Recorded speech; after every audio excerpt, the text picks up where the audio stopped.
How physiotherapy heels your ACL step by step. అసలు ACL అంటే ఏంటి? ఇది ఒక లిగమెంట్. దీన్ని యాంటీరియర్ క్రూషియేట్ లిగమెంట్ అంటారు. ఇది ఎప్పుడు ఇంజ్యూర్ అవుతుంది? కామన్ గా స్పోర్ట్స్ వాళ్ళలో చూస్తాం, లేదా బైక్ స్కిడ్ అయి పడ్డ వాళ్ళలో, లేదా నడుస్తూ సడన్ గా ఆగినప్పుడు, లేదా మోకాలు ట్విస్ట్ అయినప్పుడు ఈ ఏసీఎల్ అనేది ఇంజ్యూర్ అయ్యే ఛాన్స్ ఉంది.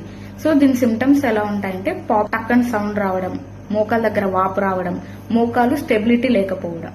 సో ఈ ఏసీఎల్ లిగమెంట్ అనేది మోకాలకు ఒక స్టెబిలైజర్ లాగా యూజ్ అవుతుంది.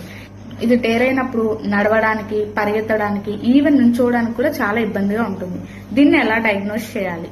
ఫస్ట్ ఫిజికల్ ఎగ్జామిన్ చేయాలి, లాచ్మెంట్ టెస్ట్ చేయాలి, తర్వాత ఎంఆర్ఐ తీపించాలి. ఒకవేళ ఏసీఎల్ పార్షియల్ టేర్ అయిందనుకోండి, కన్సర్వేటివ్ ట్రీట్మెంట్ తో సరిపోతుంది. లేదు సివియర్ టేర్ అయితే సర్జరీ చేయాలి. సో పార్షియల్ టేర్ అయితే ఫిజియోథెరపీ ట్రీట్మెంట్ ఏంటి? ఫస్ట్ వాపుని తగ్గించాలి, తర్వాత ఆర్ఓఎం ని రీస్టోర్ చేయాలి, తర్వాత జెంటల్ స్ట్రెంథనింగ్ ఎక్సర్సైజ్ చేపించాలి. అదే సర్జరీ అయిన తర్వాత ఫిజియోథెరపీ ట్రీట్మెంట్ ఏంటి? ఫస్ట్ స్టేజ్ లో ఇన్ఫ్లమేషన్ ని కంట్రోల్ చేయాలి, తర్వాత జెంటల్ గా ఆర్ఓఎం ని రీస్టోర్ చేయాలి, క్వాడ్రిసెప్స్ మజిల్ ని యాక్టివేట్ చేయాలి. ఇది స్టేజ్ 1 లో.